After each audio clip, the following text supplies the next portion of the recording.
அபிராமி ஆன்மீகம்.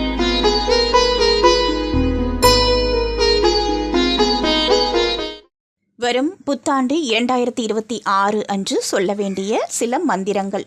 ஓம் சாந்தி சாந்தி சாந்தி. இது அமைதிக்கான மந்திரமாகும். அமைதி, ஒற்றுமை, பாதுகாப்பை தரக்கூடியதாகும். ஓம் கம் கணபதியே நமோ நமக.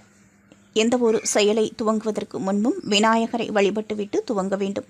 வரப்போகும் புத்தாண்டு நல்லபடியாகவும் தேவையற்ற பிரச்சனைகள், சிக்கல்கள் இல்லாமலும் இருப்பதற்கு இந்த மந்திரம் துணை செய்யும். ஓம் நம சிவாய.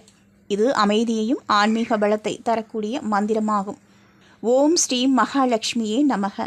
மகாலட்சுமிக்கு உரிய இந்த மந்திரத்தை சொல்லுவதால் நிலைத்தன்மை மற்றும் செல்வ வளத்தை பெற்றுத்தரும். அதிக அளவிலான வாய்ப்புகள், பணவரவு ஆகியவற்றுடன் புத்தாண்டை வரவேற்பதற்கான சிறந்த வழியாக இந்த மந்திர ஜபம் அமையும். ஓம் நமோ பகவதே வாசுதேவாய.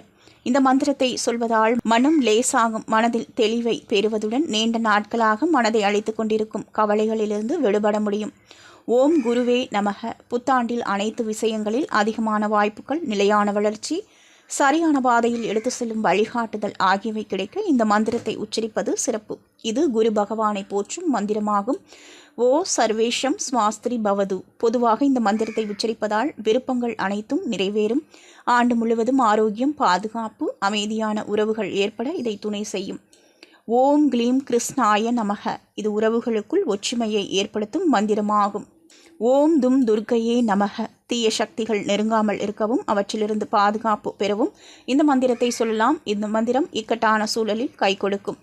ஓம் கிரீம் நமக. புத்துணர்ச்சியை, புதிய துவக்கத்திற்கான மந்திரமாகும். இது மாற்றங்களை தரக்கூடிய மந்திரமாகும்.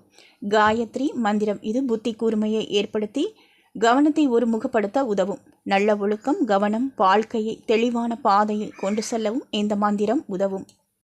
இதுபோல பயனுள்ள ஆன்மீக தகவல்கள் மற்றும் ராசி பலன்கள், நட்சத்திர பலன்கள், அதற்குரிய பரிகாரங்கள் கேட்டு பயன்பெற எங்களது அபிராமி சேகர், ஆஸ்ட்ரோ சேகர், அபிராமி ஆன்மீகம் சேனலை லைக் செய்து உங்கள் நண்பர்களுக்கும் ஷேர் பண்ணுங்க.